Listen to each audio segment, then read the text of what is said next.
Sir मला सांग काय आज प्रेसची काय कशाबद्दल प्रेस घेतली आपण आणि राज्यस्तरीयच्या विज्ञान प्रतिनिधीबद्दल माहिती सांगा। भंडारा जिल्ह्याच्या इतिहासामध्ये प्रथमच राज्यस्तरीय इन्स्पायर्ड अवॉर्ड सायन्स प्रदर्शनी आयोजित होत आहे आणि हा बहुमान ग्रामीण भागामध्ये पहिल्यांदा मिळालेला आहे।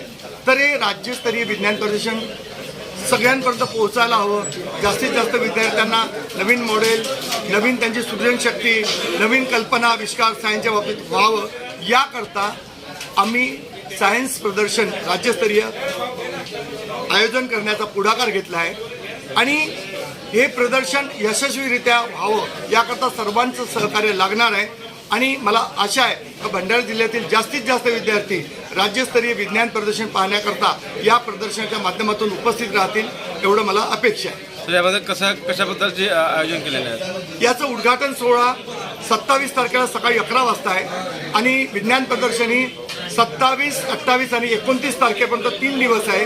परंतु आम्ही सगळ्या पार्टिसिपंट आहेत जे स्पर्धक आहेत त्यांना 26 तारखेलाच निवासाला बोलवलं आहे, जेणेकरून ते मॉडेल्स रात्री लावतील आणि हे पूर्णतः कार्यक्रम हा 1200 लोकांचा निवासी आहे।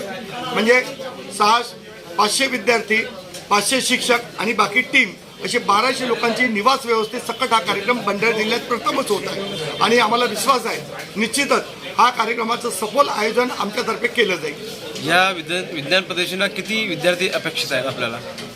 भंडारा जिल्ह्यातून कमीत कमी 4 ते 5 हजार विद्यार्थ्यांनी 3 दिवसाच्या कालावधीत भेट द्यायची आहे।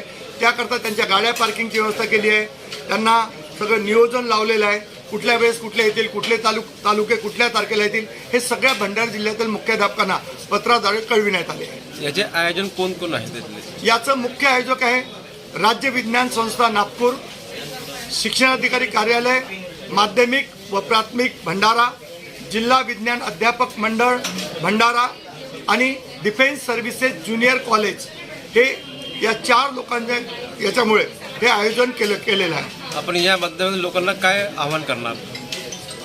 आपल्या भंडारा जिल्ह्यात विज्ञानाची आवड निर्माण व्हावी, मुलांना अधिकाधिक नवीन मॉडेल्स कसे असतात जेणेकरून भंडारा जिल्ह्याचे मॉडेल पुढच्या वर्षी राज्यस्तरावर कसे जातील, त्यांना एक प्रेरणा मिळावी, विज्ञानाप्रती एक प्रेम निर्माण व्हावं याकरता हे आयोजन आम्ही केलेलं आहे।